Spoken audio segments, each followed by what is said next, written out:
Bonjour à toutes et à tous et ravi de vous retrouver. Alors les chiffres de croissance du troisième trimestre viennent de sortir un petit peu partout dans le monde, aux États-Unis, dans la zone euro et bien sûr en France. Et alors on nous fait croire que ça y est, la croissance est là pour toujours, la France est la championne du monde de la croissance. Et puis même s'il y a un peu d'inflation, on dit non mais c'est pas grave, ça va pas durer. Bon, est-ce que c'est vrai tout ça? Je pense que c'est très important de faire le point, de vous dire toute la vérité sur la croissance et l'inflation en France, dans la zone euro. Est-ce qu'il n'y a pas des dangers pour les mois à venir? Non pas qu'on ait envie de se faire peur, mais simplement de dire la vérité pour pouvoir mieux réagir en fonction de cette réalité qui est en train de nous arriver. On va voir que c'est pas forcément ce qu'on entend ici ou là. Alors on va commencer avec le premier chiffre de croissance aux États-Unis. Bon, c'est plutôt bon, mais ça ralentit néanmoins. Donc la courbe rouge, c'est le glissement annuel du PIB américain, évidemment hors inflation. Donc on se rappelle l'effondrement de 2020 après le fort redémarrage de 2021. Donc là, on voit que quand même, c'est vrai que ça ralentit, mais on est autour des 4,9% de croissance en glissement annuel.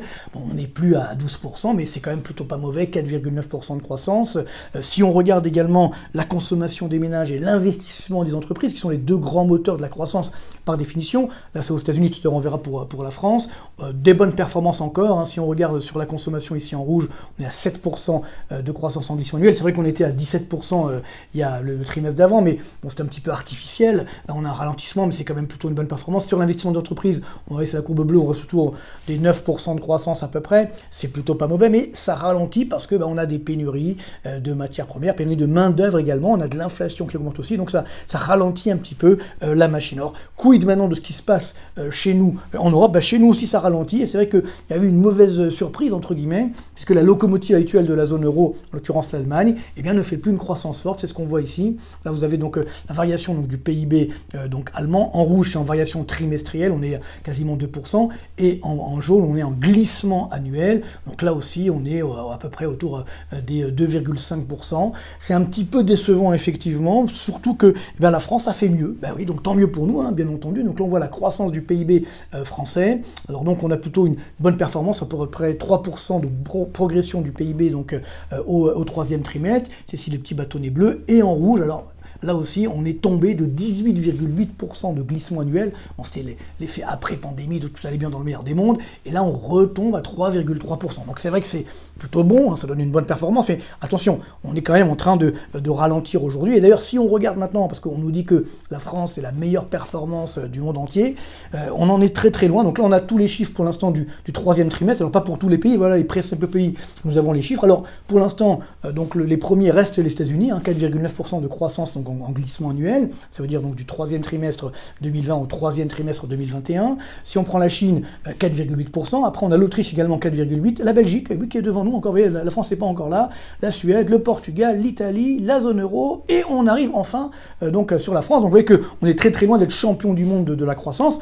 C'est bien évidemment, mais néanmoins ça ralentit fortement par rapport au dernier trimestre. Alors c'est vrai qu'on fait mieux que ce qui se passe en Espagne ou encore en Allemagne. Donc la question est de savoir, est-ce que enfin, oui ou non, on a retrouvé le niveau de PIB, de richesse d'avant la crise? Eh bien, pas encore. Alors ça dépend où. On va commencer par le cas évidemment chinois, où là, on est à 8,2% de croissance, donc au-dessus du niveau du PIB du quatrième trimestre 2019. Donc là on voit le quatrième trimestre 2019, voilà, c'est effectivement donc avant la pandémie, on voit au niveau du PIB, après on voit la récession, et on voit comment a évolué cette richesse finalement. Donc là, en Chine, plus 8,2%, aux États-Unis en rouge, plus 1,4%, plutôt une bonne performance, mais dans la zone euro, on n'est toujours pas au niveau d'avant-crise, on est encore 0,5% en deçà du niveau du quatrième trimestre 2019.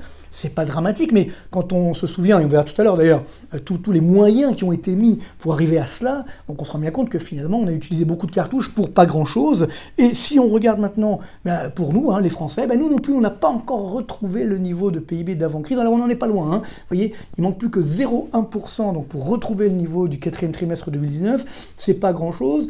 Si on regarde là, les Allemands, eux, ils sont beaucoup plus loin, encore 1,4%. Oui, donc pour une fois, encore une fois, les Allemands sont derrière nous. Alors évidemment, ils ont fait moins de dépenses publiques, on va voir tout à l'heure, donc ce qui peut expliquer cela. Mais si on prend par exemple, vous voyez, la Belgique, parce qu'on dénigre souvent d'ailleurs, on me demande d'ailleurs souvent d'en parler, vous voyez, plus 0,3%, les Belges sont au-dessus de leur niveau d'avant-crise. Donc finalement, les Belges ont fait mieux que nous en termes de variation du PIB depuis cette pandémie. Mais la question maintenant est de savoir, c'est bon, tout ça, ok, mais comment en est-on arrivé là? Qu'est-ce qu'on a fait notamment d'un point de vue de la relance budgétaire qui a évidemment été énorme, et en particulier en France, et vous le savez certainement, hein, le numéro 1 de la relance pour l'instant dans le monde, c'est la France. Vous voyez que le poids des dépenses publiques en 2020 a atteint 61,6%, c'est un record absolu, évidemment, nous sommes numéro 1 de la planète.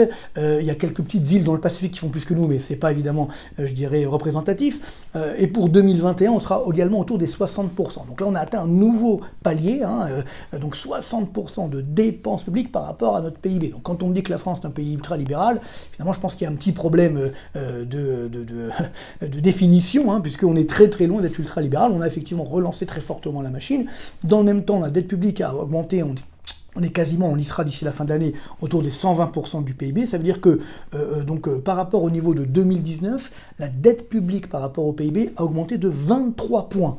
Donc ça représente à peu près 450 milliards, entre 450 et 500 milliards d'augmentation des dépenses publiques, du déficit de la dette. Donc on verra les chiffres en fin d'année, les chiffres définitifs, mais néanmoins entre 450 et 500 milliards d'euros, donc de relance, entre guillemets, pour avoir un niveau du PIB qui est toujours 0,1% inférieur à celui de 2019, ça fait quand même cher payer le 10e de point de croissance. Alors, si on prend par exemple la Belgique, donc qui a donc, elle, retrouvé son niveau d'avant-crise, ça fait qu'on est à 59,2% de dépenses publiques, c'est un peu moins que nous, dette publique qui est inférieure à la nôtre, et ils ont augmenté de 17 points leur dette publique, donc moins que nous, donc ça fait moins d'efforts finalement.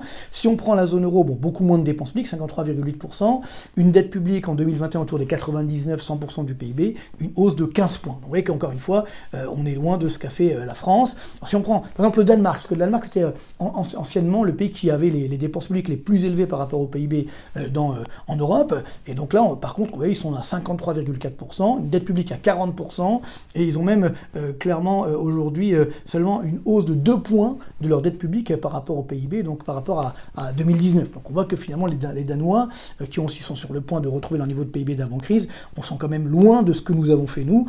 On a ensuite l'Espagne. Alors l'Espagne c'est le pays qui a dépensé beaucoup plus que nous, 29 points d'augmentation de la dette publique par rapport au PIB, mais en termes de dépenses publiques, ils sont seulement à 52,4, donc là aussi ils ont entre guillemets encore de la marge. Vous avez ensuite les pays entre guillemets sérieux, évidemment l'Allemagne, 50,8% de dépenses publiques par rapport au PIB, dette publique à même pas 70%, et seulement 10 points d'augmentation de la dette publique, ce qui fait que entre la France et l'Allemagne, on a maintenant 50 points d'écart de dette publique par rapport au PIB, c'est énorme, et donc là on comprend pourquoi les Allemands, qui ont certes été donc plus sérieux que nous, ne sont pas encore forcément à leur niveau de PIB d'avant-crise, mais ils se donnent des marges de manœuvre justement pour éventuellement les prochaines crises, pour la relance, pour aider justement la relance pour les prochaines années, alors que nous on a déjà utilisé toutes les cartouches. Alors il y a le cas américain, donc là évidemment par définition, il y a très peu de dépenses publiques, 45% par rapport au PIB. Dette publique, par contre, énorme, 133% du PIB, et 25 points d'augmentation donc, par rapport à 2019.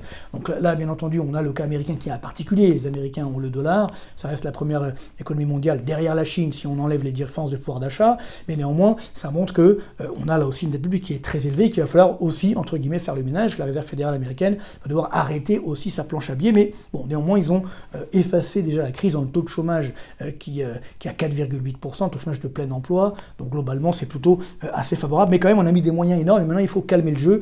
D'ailleurs Joe Biden a commencé à limiter sa fameuse relance en disant bon finalement comme ça va mieux, pas la peine de faire une relance aussi forte, heureusement qu'il a fait ça, sinon on aurait des difficultés, et bientôt la Réserve fédérale américaine va arrêter la planche à billets, peut-être même remonter les taux d'intérêt donc en 2022, donc ce qui marquera là aussi une augmentation des taux d'intérêt des obligations d'État. Donc là on va retrouver un monde normal en 2022, et ce qui va à partir de ce moment-là générer des petites tensions sur les taux d'intérêt, et également sur les marchés boursiers, bien entendu. Donc, si maintenant on revient sur la France, pour savoir ce qui va se passer demain, alors déjà pour le troisième trimestre, parce qu'on nous dit oui, des chiffres formidables, quand on regarde le détail des chiffres, c'est pas génial. Ici, vous voyez, on a l'investissement des entreprises, c'est la courbe rouge, le glissement annuel est tombé à 4%. D'ailleurs, au troisième trimestre, l'investissement des entreprises a stagné, donc ça c'est pas du tout un bon signe. Donc on voit qu'on a déjà mangé notre pain blanc. Et regardez, pareil sur la consommation des ménages, c'est la courbe verte, ici on est à 0% de croissance, quasiment légèrement au-dessus de 0% en glissement annuel. Donc là aussi, ce ne sont pas du tout des bonnes performances. Donc il faut bien prendre conscience que la France, entre guillemets, a fait un bon chiffre de croissance, mais ça reste du rattrapage. Et maintenant, si on regarde les deux principaux moteurs, que sont l'investissement et la consommation, on reste sur une croissance assez molle. Et surtout que les indicateurs avancés, notamment de la consommation, qui viennent de sortir également, indicateurs INSEE, donc là on voit la confiance des ménages, hein, c'est la courbe bleue, donc qui est passée sous son niveau moyen, vous voyez, de 100, on est en deçà. Et pareil, sur les perspectives de faire des achats, on a fortement baissé. Donc là, les ménages, évidemment, ont consommé, ils ont utilisé toutes les aides qu'on a pu avoir. Puis maintenant, attention, il y a des craintes, et notamment sur la consommation liée à l'inflation. Et donc, la consommation est en train de ralentir. Donc attention, hein, on a les chiffres là, des immatriculations de voitures, par exemple, en France, sont très très mauvais. Donc attention, on est en train de se gargariser sur un chiffre, mais on risque d'avoir un ralentissement assez net, peut-être une baisse du PIB français au 4e trimestre 2021, en réaction à la forte hausse qu'on a eue au 3e trimestre. Donc il ne faut pas, je dirais, aller trop vite en besogne, parce que les indicateurs de notre croissance, malheureusement, ne sont pas très bons pour les mois à venir. Et puis surtout, l'inflation ne cesse d'augmenter. Là aussi, on nous a menti hein, depuis le début de l'année. Ici même, je n'ai pas arrêté de vous prévenir hein, sur les risques d'inflation. Globalement, on disait, mais non, tout va bien dans le meilleur des mondes. Et voilà, l'inflation est là. On a les derniers chiffres qui viennent de sortir là aussi au mois d'octobre. Vous voyez, ça c'est pour la France. Alors, on a toujours un petit décalage entre les chiffres aux normes INSEE et les chiffres aux normes Eurostat, qui sont tous les deux d'ailleurs calculés par l'INSEE, il ne faut pas l'oublier. Donc là, on est quand même, vous voyez, chiffre, donc norme INSEE, 2,6% d'inflation. Vous voyez que c'est quand même des plus hauts depuis 2008, et parallèlement, si on regarde l'inflation Eurostat, on est à 3,2% d'inflation. Donc quand on me dit non, il n'y a pas d'inflation, non, il faut être sérieux. L'inflation est là, elle est en train de se généraliser, et si vous regardez l'indicateur avancé de l'inflation, donc on appelle les prix à la production, là aussi, vous voyez, ça vient de sortir, on est à plus de 10% d'augmentation en glissement annuel, c'est la courbe rouge ici, la courbe bleue, pardon, et la courbe rouge, c'est l'inflation justement, donc on voit qu'on pourrait atteindre très vite aux normes INSEE 4% d'inflation donc en France, donc là on n'y est pas du tout préparé, donc ce qui va évidemment limiter la croissance de la consommation et la croissance globale du PIB. On a d'ailleurs la même chose en Allemagne, où là on a donc les chiffres du mois d'octobre, vous voyez on est à 4,5% d'inflation, un sommet depuis octobre 1993, c'est quand même assez douloureux, et parallèlement les prix à la production, on est à 14,2% en glissement annuel, donc ça veut dire que l'inflation va continuer. On comprend mieux, j'en avais parlé déjà la semaine dernière, mais la démission du président de la Bundesbank qui montre bien que là il y a une vraie dissension au sein de la Banque Centrale Européenne. On nous dit, non attendez, il faut arrêter la planche à billets parce que l'inflation commence à déraper et ça peut être très dangereux pour la pérennisation de la croissance. S'il y a trop d'inflation, la croissance va évidemment s'effondrer. Et ce qui veut dire que là aussi, si on regarde la moyenne de la zone euro, vous voyez, on est à plus de 4% d'inflation, ça y est, dans la zone euro. On se rapproche du cas américain, on est à 5,4% et ça va évidemment continuer. Donc la Banque Centrale Européenne doit arrêter absolument au plus vite sa planche à billets. Et d'ailleurs, au fur et à mesure des jours qui passent, avec ces chiffres, les taux d'intérêt des obligations d'État commencent à se tendre très nettement. Alors c'est lié bien sûr à la dette publique, mais également aux risques d'inflation qui sont là et au risque d'arrêt de la planche à billets de la Banque Centrale Européenne. C'est grâce à cette planche à billets qu'on maintient artificiellement des taux d'intérêt des obligations donc trop bas. Et donc c'est ce qu'on voit ici. Ça commence, oui, doucement ça commence. Donc là on a le cas, vous voyez, donc c'est le taux d'intérêt à 10 ans donc de la dette publique. En Allemagne c'est en bleu, on se rapproche des 0%, on est encore légèrement en territoire négatif, mais on se rapproche des 0%, c'est le dernier chiffre du 1er novembre, et sur la France, vous voyez, on remonte vers 0,3%. Rien de dramatique, mais quand même, on était négatif il y a encore quelques semaines. Donc tout ça pour montrer qu'on a bien une tension sur les taux d'intérêt. On me dit non, ça n'arrivera jamais. Oui, c'est en train de se produire aujourd'hui. Alors c'est encore plus fort dans les pays du Sud, et notamment en Italie. Vous voyez, on est à quasiment donc, entre 1,2 et 1,3% de taux d'intérêt à 10 ans.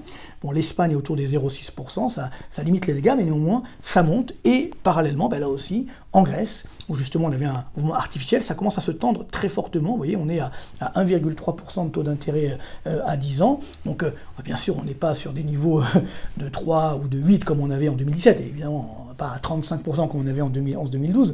On est loin. Mais tout ça pour dire que, attention, la fête est finie. C'est-à-dire que cette croissance qui a augmenté, l'inflation qui augmente également très fortement, va imposer aux banques centrales d'arrêter donc la planche à billets, notamment la Banque Centrale Européenne, et donc ce qui va limiter de facto la croissance. Et n'oublions pas que, notamment pour nous Français, nous avons une croissance structurelle de l'ordre de 1%. Donc ça veut dire que pour 2022, cette année, en 2021, on va faire, oui, certainement 6,5% de croissance. En fait, globalement, il risque d'avoir quand même une baisse du PIB au 4e trimestre, trimestre, donc on sera autour des 6,5, c'est une bonne performance, mais après moins 8 qu'on a fait en 2020. Et pour 2022, on va revenir très vite vers notre croissance structurelle, c'est-à-dire autour des 1%, donc peut-être entre 1 et 2% pour 2022. Donc ça reste une croissance évidemment extrêmement molle. Donc soyons réalistes, encore une fois, c'est le plus important aujourd'hui. Il y a toujours des risques inflationnistes, il faut qu'on retrouve un monde normal, que les banques centrales arrêtent leur planche à billets. Alors c'est vrai que pendant un moment, ça va un petit peu faire mal sur les marchés, également sur l'activité, mais après on pourra repartir sur des bases plus saines, et c'est ça le plus important. Merci beaucoup, portez-vous bien, bonne continuation, et à très bientôt.